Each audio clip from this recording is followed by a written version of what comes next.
Apple's design is based on 3 principles. First, consistency. Every Apple device pretty much looks the same.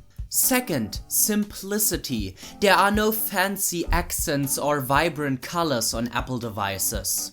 Third, accessibility. Pretty much everyone can use an Apple device.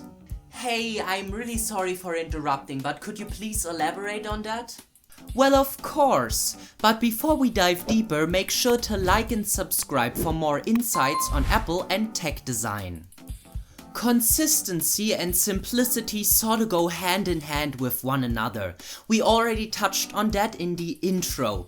Apple has been going with the same design for 4 to 5 years now, and when someone says the word phone, you probably associate it with the iconic notch design, as well as the 3 cameras that are ever so slightly offset from one another. Let's do a fun little experiment.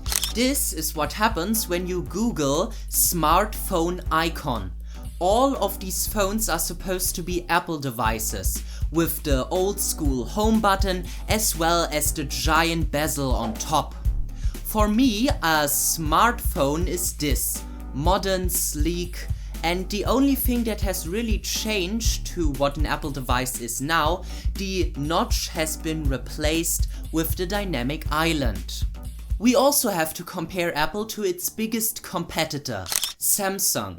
The S20 Ultra just doesn't look good, the S21 Ultra looks nice but completely different, the S22, 23 and 24 Ultra all look the same from the front and from the back, but the front is really not that iconic or memorable, it's just a camera cutout, which is not nearly as cool as the Apple Dynamic Island. So Samsung is just not as consistent as Apple. Exactly. And despite Apple only having 20% of the phone market share, their design has become the epitome of phones nowadays. If I get out my Note 20 Ultra, an S22 Ultra user may already not recognize my phone as a Samsung phone. But when I get out my iPhone 12, an iPhone 16 Pro Max user will definitely recognize me as an Apple user. Has something like that ever happened to you? Write a comment down below. That's really cool and interesting, I must say. Yeah, but that's not the only place Apple relies on consistency and simplicity. In iOS 18, Apple finally allows for more user customization. For example, they can now change icon colors or the dock and many other things. What they don't allow you to change is the grid layout on the home screen. Here on an iPhone 11, you have a 4:6 grid layout. On an iPhone 16, you still have a 4:6 grid layout. This not only creates consistency between the exterior, but also the interior of a device. In the Android world, you can download launchers and these apps make your phone look completely different. You could make it look like a Xiaomi or an Oppo or a Samsung or even an Apple on the home screen. So no 2 Android devices ever look the same, but all Apple devices look the same.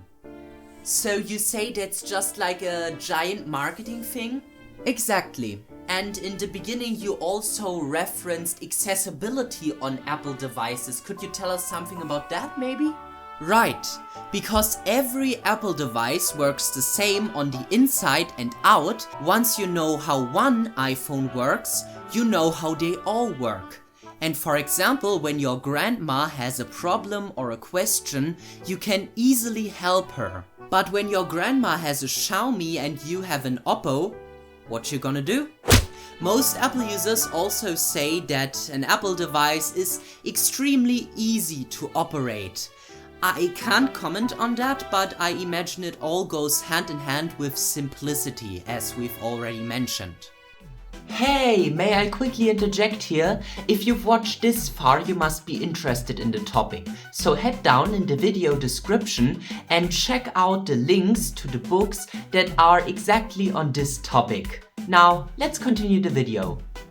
So, to sum it all up, Apple's consistency and simplicity makes their devices iconic and usable for everyone from the tech-savvy to your grandma. And that's why, despite the lack of radical design changes, Apple's devices remain popular and instantly recognizable.